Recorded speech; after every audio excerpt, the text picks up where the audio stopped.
Obviously, I've got to ask though, you seem to have come on the scene and you know, not just you as well, your sister 𝗕𝗂𝗍 seems to have come on the scene and took British TV by storm. How did that journey begin and how did you even get here? I think, honestly, I think it's because we're South African and where we grew up, when you are in the media, you are a presenter, an actor, a singer, a comedian, you do everything, and that's what it means to be a celebrity. And coming from South Africa and dancing, that was always our passion, and we both moved to Germany, and somehow, and very gratefully, the British public has taken to us, and honestly, with open arms. But you said that you went from South Africa to Germany. How old were you when you went there? I used to go for holidays since I was 10. I would come here, we would go to Germany, practice, take lessons, and then come here and do Blackpool, and then go to school back in South Africa. So I never had vacations or like friendships like you. Yeah. I always... just to be clear, we haven't really begun the friendship yet. We're working on it. The application is in, and it will be considered in the fullness of time. At least there is an application. We didn't have much of that, so we were constantly either dancing or playing sports in school as well. But I love that little triangle of life, yes. You know, South Africa, Germany, Blackpool. Yeah. Honestly, it really was. We would go and train there, and then I remember Blackpool as a child being like this amazing place with, it still is, with the beach and the promenade and the lights. We don't have that in South Africa. You don't have beaches in South Africa? No, not like that. Not when it's like so cold. I've never had a coat and a scarf and I had to go to the beach. No. Never had to do that. That must be really odd. You know, if you look at sand and water, it's always warm, and the next thing, there's just people sat there in anoraks eating chips. Yeah. The water in South Africa is freezing cold. Well, the nice thing about South Africa is that we've got 2 oceans. Yeah, but wait, because I've got to warn him, because he'll go and he'll just jump in. John, South Africa, you get down to Cape Town, beautiful beaches. Ooh, I'll have a swim. No, freezing cold. The other side, different ocean, of course, lovely and warm. But wait a minute, sharks. Yes. Yes. I mean, you win or you lose. You win some, you lose some. You live or you die. I mean, if it's not the sharks, it's the lions that will get you. Either way, yeah. But for you, show business wasn't your first career, was it? No. I studied engineering, civil engineering in university. Like I said, I have 2 sisters that I looked up to. One was a professional dancer, and my other middle sister, that one in the red in the middle, she's a mechanical engineer. And I was like... One in the red is not in the middle. Can we just be clear? Well, this is maroon, that's 𝗕𝗓𝗄𝗎, and red over the red there, sorry, I saw the red. Sorry. It's all right. Please edit that out, John. If you want to be my friend, edit that out. But it does. But now it's got a big laugh. Keep it in. We'll keep it in. But it also reaffirms what I said, because the geography teacher would say, no, I think you've got that wrong. Yeah, so I wanted to kind of be my sisters in a way, so I followed both. I was dancing and studying at the same time. And what was the bit where you said, that's it now, I'm going to leave that career behind and concentrate fully? Because the career you've gone into is not something you can do half, where you're in it or you're not.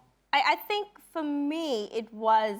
it got to a point where I had to be an engineer full-time. Because things weren't getting finished. No. That's really good.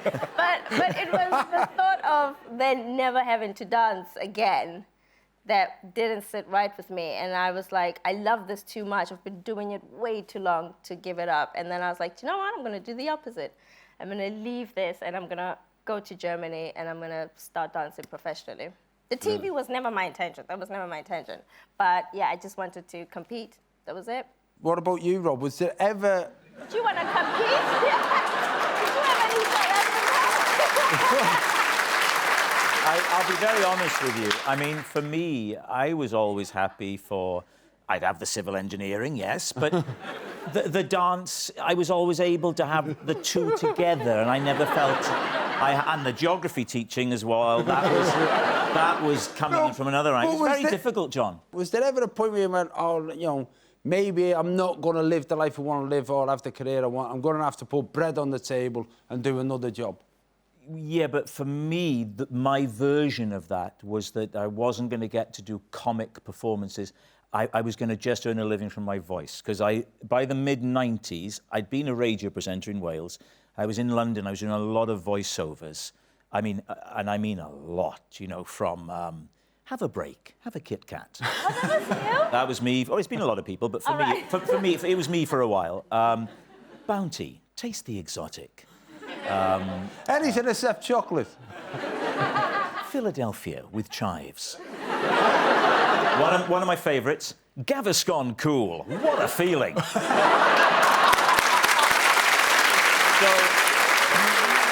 So I could have just carried on doing that, but I wanted to do the stuff I went on to do, like Marion and Jeff and stuff.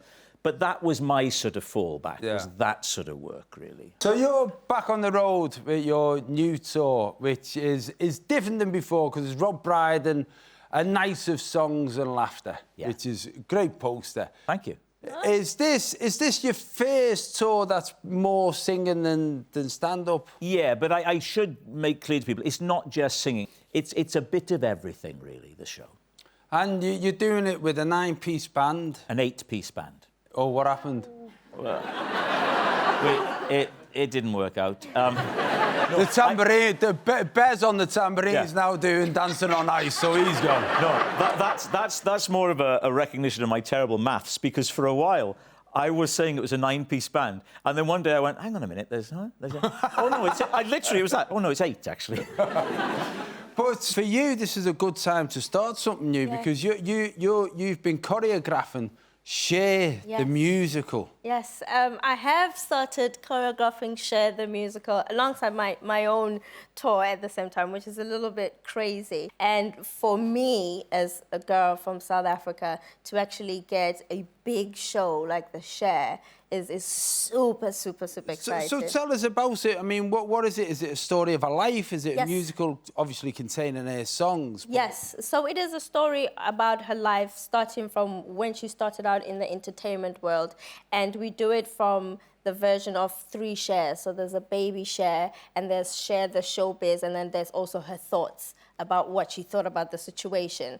And we go through the relationships, we go through her outfits, the dancing, the ups and the downs, and we do it all through her music and kind of the Cher show, the television, the Cher and Sunny show.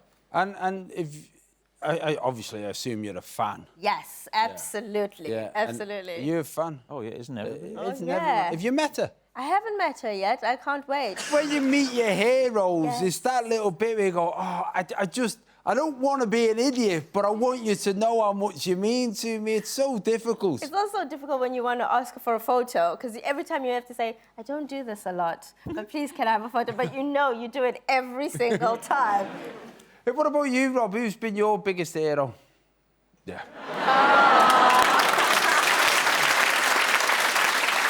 Should we just leave the show while me and Rob go and get a bath together?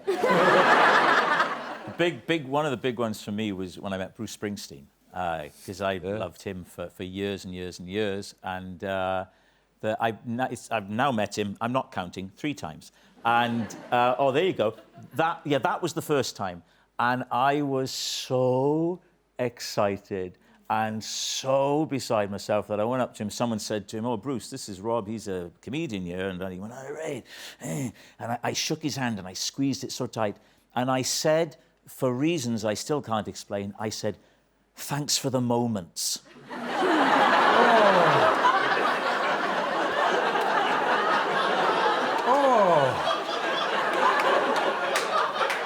I don't know whether that's sweet or creepy.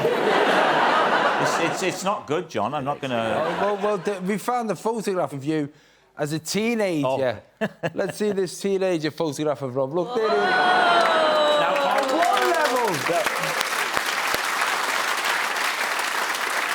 On one level, if you understand Bruce Springsteen, you go, yeah, you can see the reference there. But to me, it looks like Rambo with a guitar. I should say...